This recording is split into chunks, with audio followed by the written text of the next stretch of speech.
Suspense. And the producer of radio's outstanding theater of thrills, the master of mystery and adventure, William N. Robson. Each year, thousands of short stories roll out from a multitude of typewriters and march across the pages of our magazines toward well-deserved oblivion. Few are memorable. Fewer still are classics. They pass the time and are forgotten even before the paper in which they are written is reduced to black ash. But occasionally, a story is written that is a true classic, an unforgettable tale. Listen to such a one now, as Joseph Cotten stars in Ambrose Bierce's weird and wonderful story of the Civil War, an occurrence at Owl Creek Bridge, which begins in exactly 1 minute. If you've ever lived on a farm, you know the importance of weather, and you know the importance of accurate weather predictions. Also, you know that continued study is necessary because our knowledge of weather is far from sufficient. Now, suppose you're a farmer and your radio set has gone out, but you do have a shortwave set. What would you do? Naturally, you would continually contact other hams, particularly to the north and west of you, to learn what weather they're having. And if a storm is brewing, you would try to chart it by contacting more shortwave operators. In this way, you would be relying on others, if they be friends or not, for information concerning weather that could affect you. And it would be at this point that you would realize the value of a network of weather stations surrounding the world. That is what the World Meteorological Organization is doing. It is an agency of the United Nations, which is man's best hope for world cooperation, peace, and justice. And now, Occurrence at Owl Creek Bridge, starring Mr. Joseph Cotten. A tale well calculated to keep you in suspense.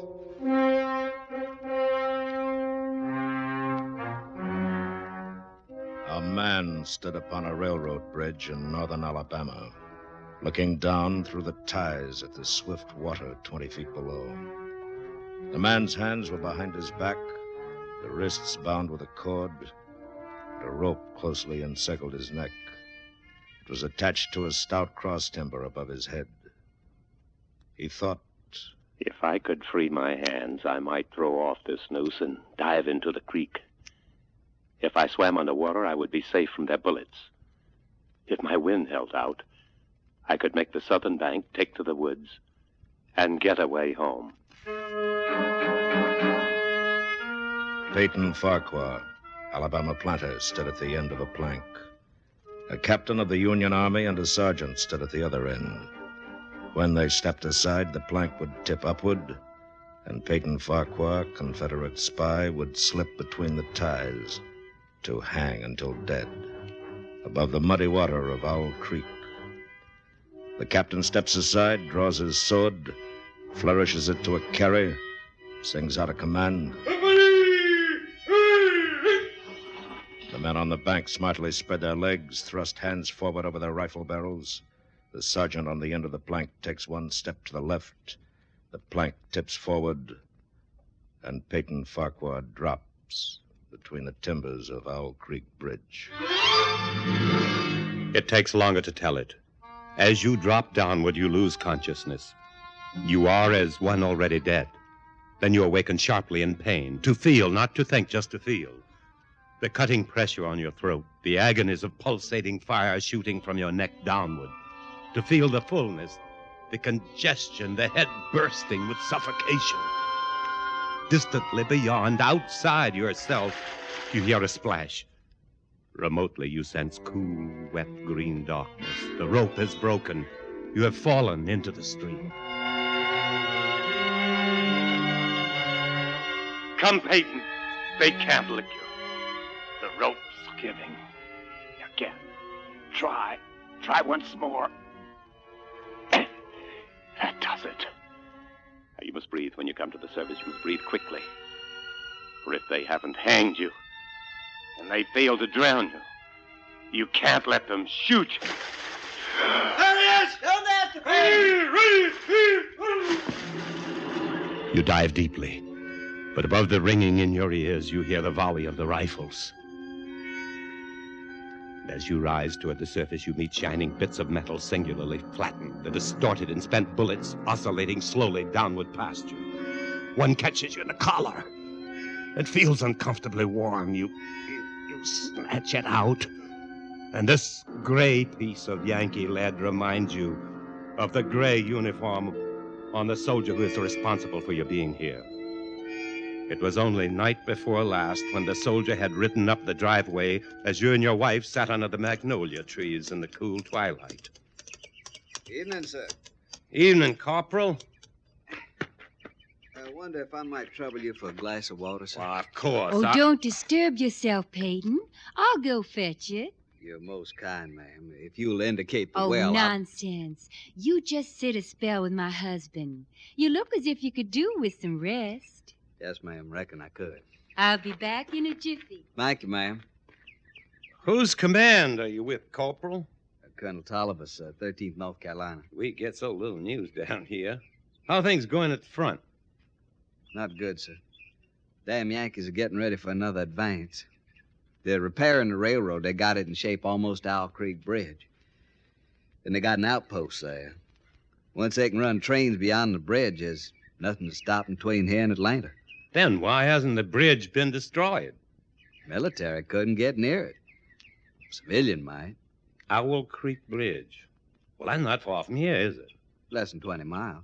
You say they have an outpost there? Which side? T'other side. There's nothing on this side but a couple of pickets half-mile out on the railroad and a single sentinel at this end of the bridge. And this bridge is important. Sure is. Well, what if it were destroyed? Hold up the Yankees several weeks. Now, suppose a man, a civilian like myself, should elude the picket posts and get the better of that sentinel. What could he accomplish? Well, I was there a week ago, just before we had to pull out. There's a heap of driftwood come down last winter's flood. It's caught on the trestle at this end. Looked mighty dry and tendery to me. I see. Fellow with enough gumption might get through and set fire to it.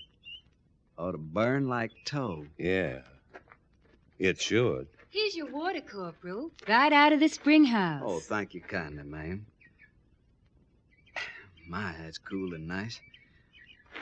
Well, I reckon I better hit the leather. I got a lot of riding ahead of me tonight. Well, good luck to you, Corporal, and thank you for your information. You'd be taking a chance, sir, but you couldn't do a greater service for your country. I'll remember that, Corporal. Bye, ma'am. Bye, sir, and many thanks.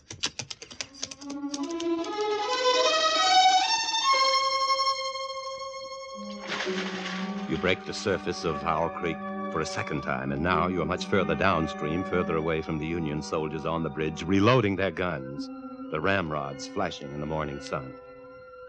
Then something seems to grab you. You're whirled round and round, spinning like a waterlogged top. You're caught in a vortex, a whirlpool. The water, the banks, the distant bridge, the soldiers become indistinct blurs. You're helpless. You feel dizzy and sick to your stomach, just as you felt last night when you crept up the bank toward the lone sentinel at the south end of the bridge and discovered that the sentinel was not alone. There he is, boys. Grab him. Got him, Sergeant. Well, Mr. Peyton Farquhar, we've been expecting you. How did you know my... Ways. Well, look here, I'm a civilian. I was Now, just... save your breath. Thank your maker we didn't shoot you in the back. We don't do things like that up north. You'll get a trial. Everything fair and square. All right, bring him along, man. Here he is, Captain, right on schedule. Good work, Sergeant. This the man, Lieutenant? That's him. Why, you are the corporal who stopped at my plantation last night. That's right, Mr. Farquhar, but not of the 13th North Carolina Volunteers. Mr. Farquhar, this is Lieutenant Saltonstall, intelligence officer, 5th Massachusetts Regulars. You've trapped me. You've deliberately led me into a trap. I'm a civilian, a planter. And also a Southern patriot caught in the act of sabotage. You can't prove it. We don't have to. But why have you done this? Why have you deliberately trapped me? It's so much easier to eliminate civilian resistance by luring it into the open. You fell for the bait. Too bad. Now, look here. It is my constitutional right... Which Constitution? The Constitution of the United States of America or Jeff Davis? You insulting Yankee. Remember your manners, sir. I demand a trial. You've just had it. Post a guard over him, Sergeant. Yes, sir. We'll hang him in the morning. In a moment, we continue with the second act of Suspense. Patience is more than a virtue. On crowded highways, patience may even save your life. First of all, be patient with the other fellow. What seems like poor driving may be an emergency measure on his part. And if another driver is inconsiderate or foolhardy, getting angry with him won't help the situation. Second, be patient with the law. Legal speed limits are set for your protection. Stoplights operate on your behalf. Treat both with respect. Third, be patient with yourself. Don't try to do 2 hours worth of driving in an hour and a quarter. Don't risk your life trying to save time. Take the time to signal other drivers properly so they know what you're planning to do next. Most important, don't let the frustrations of traffic get you down. It's not your fault that roads are crowded. It's not your job to compensate for delays by driving any faster than is safe. Just remember that everybody else on the highway has the same goal as you, to get home safely. And now, starring Joseph Cotten, Act 2 of Occurrence at Owl Creek Bridge. But they didn't hang you. The rope broke and the whirlpool carried you away, and now you realize that the whirling has stopped. You open your eyes. You're lying on the southern bank of the stream, out of sight of your enemies. Safe. You leap to your feet and run into the woods south towards home. It's nearly noon now, and for half an hour you've been plunging through a swamp waist-deep in green ooze. Your neck hurts constantly, your head throbs, and your tongue is thick. Gnats swarm before your eyes, catching your eyelids. Mosquitoes buzz in your ears, drill deep in your hands and swollen neck.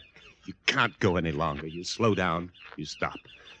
You reach toward a palmetto root for support, and it slithers from your grasp and slides softly into the water. Water moccasin. Fear finds you at last. Terror, which stood aloof when you fled the executioner's bullets, now embraces you with clammy unction. A water moccasin. Now each branch and root seems to writhe under your glance. The swamp is undulating with certain death. You plunge on through the dark, stinking ooze, on, tripping, stumbling, never stopping. For terror rides your back, flogging you with the whiplash of fear.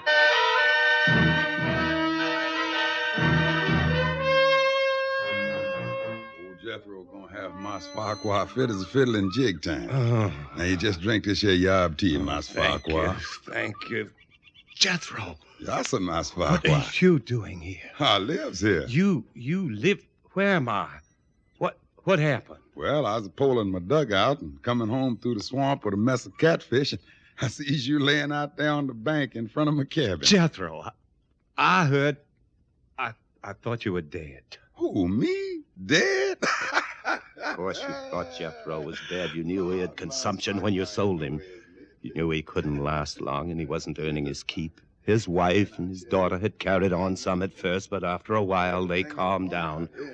And last you heard of Jethro, he was dead. You thought I was dead, Mas Farquhar. What's that? Don't you know what done happened to me? I'm free. I'm free at last. Yes, sir, I'm free. And I expect pretty soon my woman and my little girl gonna come along and join me. How is they, Mas Farquhar?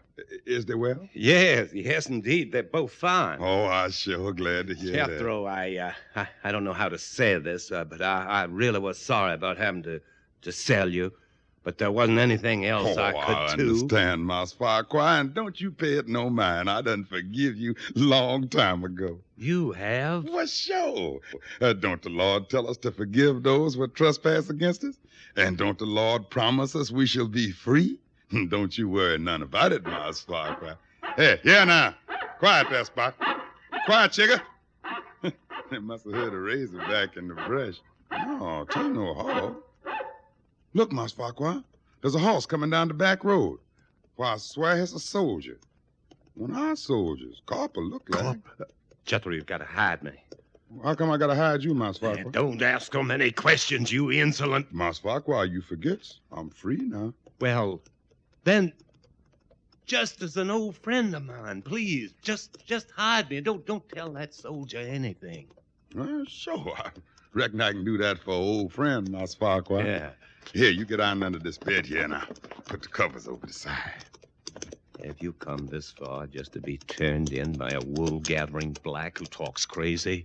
Hey there, If Uncle. Jethro knew this See gray-clad any strangers corporal around was here really a Union lieutenant, sir. he'd guarantee his Woman. freedom by turning you in. Someone in particular? Unless, I guess not. of course, he's planning to dispose of you himself. Yes, Farquhar. that's it. No, sir. He's Ever going had to him? do you in himself. If you run into this, Farquhar, don't tell him I was looking for him. Yes, sir. I remember not telling. Just keep minding your own business, Uncle. You'll live longer. Yeah. Y'all can come on out now, Mas Farquhar. I declare I don't understand none of this. You says not to tell him you're here, and he says not to tell you he's been here. Now, what's this all about, Mas Oh, Farquhar? it's nothing, Jethro, nothing. I owe the man some money, and I'm not ready to pay it yet. Oh, I see. Well, I wouldn't know nothing about that. Money's something never bothered me like it do most. Money and me's always been strange. Jethro, what are you going to do with that knife? What? Oh, I was just fixing to slit up some of them catfish I got in the dugout. Looked like you could do with a little food, Mas Farquhar. Oh, no, thank you, Jethro. I want to get home by sundown. If you'll just tell me which way I should go. Well, I don't rightly know, Mas Farquhar. I reckon from the way the sun's reclining, it'd be down the road that way. Yes, that should be about right. I ain't never been back, you know. Ain't never tried to go back since I've been free. Yeah, I know. I reckon it won't be long till my woman and my little one comes here to me. Of course. If you get back, Mas Farquhar, if you sees him, you tell him I'm here waiting for him. Yes, I'll do that, Jethro. I'll do that.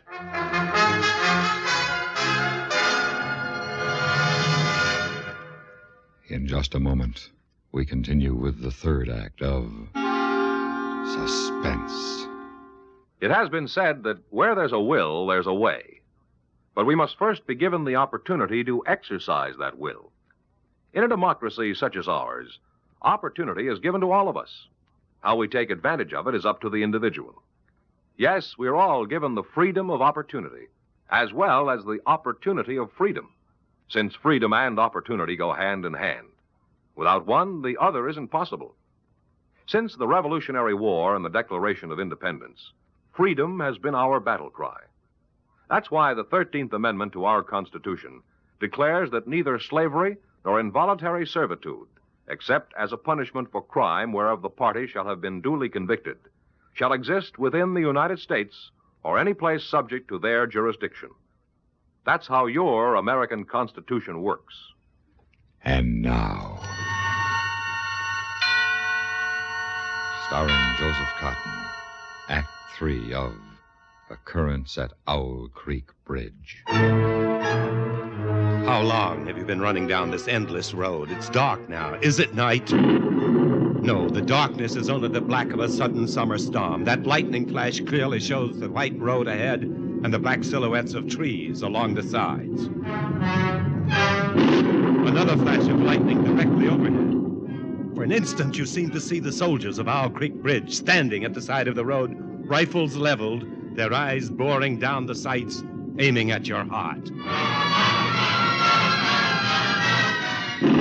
Again, the lightning. And on the other side of the road, the gray-clad corporal sits astride his horse waiting for you. No, you can't get me now! This bolt of lightning strikes a tree ahead of you. And in the white blinding light stands Jethro, black and grinning, knife raised in the air. No, Jethro, forgive me. He's gone now. Now you see dangling from each tree along the road a noose. Swinging in the wind, wherever you turn, wherever you look, a noose waiting for you. A noose which wriggles like a water moccasin. You are standing on the green lawn of your plantation before the high-columned entrance. The storm is over. The clouds are black and menacing all around the horizon, but through a break in the sky overhead, glorious sunlight streams down, bathing your garden and your house in heavenly light. You are home, and now you hear a rustle of crinoline, and down from the wide portico steps your beloved wife. She runs across the lawn, arms outstretched. Peyton, my dear, you're back, just as you promised you'd be. For this moment you have endured the agonies of this day, and were those agonies multiplied 1,000 times, they would be small price for the benison of this breast, the sanctuary of these arms, the security of these lips. You step forward to fold your wife in your embrace. The rope stretched tight, sang like a bowstring. Peyton Farquhar was dead. His body, with a broken neck, swung gently from side to side beneath the timbers of Owl Creek Bridge.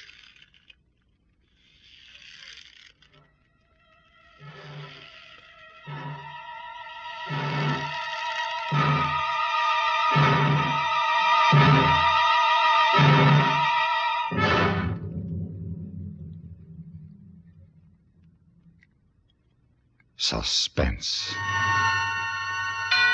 in which Joseph Cotten starred in William N. Robson's production of Occurrence at Owl Creek Bridge, adapted by Mr. Robson from a short story by Ambrose Bierce. In a moment, the names of supporting players and a word about next week's story of Suspense. You know, I have a good question for you. Do you know why a woman has never been president of the United States? Now, there's nothing in the Constitution that says she can't be. No, a woman has never been elected president of the United States and probably will never be elected because she would have to admit she's 35 years old. She probably wouldn't mind confessing to the other qualifications.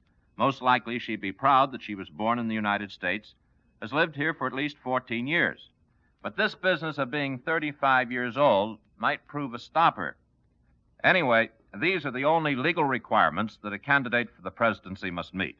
Be 35, born in the U.S., and have lived here for 14 years. That sure opens up the job to a lot of people, doesn't it? Supporting Mr. Cotten in Occurrence at Owl Creek Bridge were Alan Morgan, William Conrad, Harry Bartell, Lou Merrill, Jack Crucian, and Roy Glenn.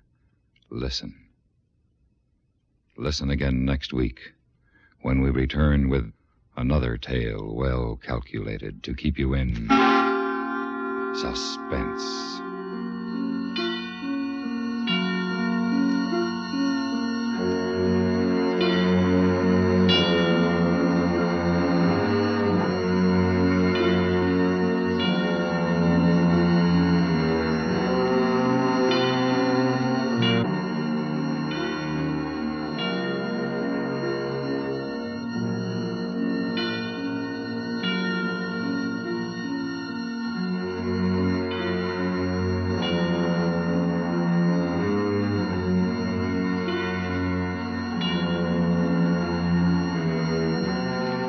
Suspense has come to you through the worldwide facilities of the United States Armed Forces Radio and Television Service.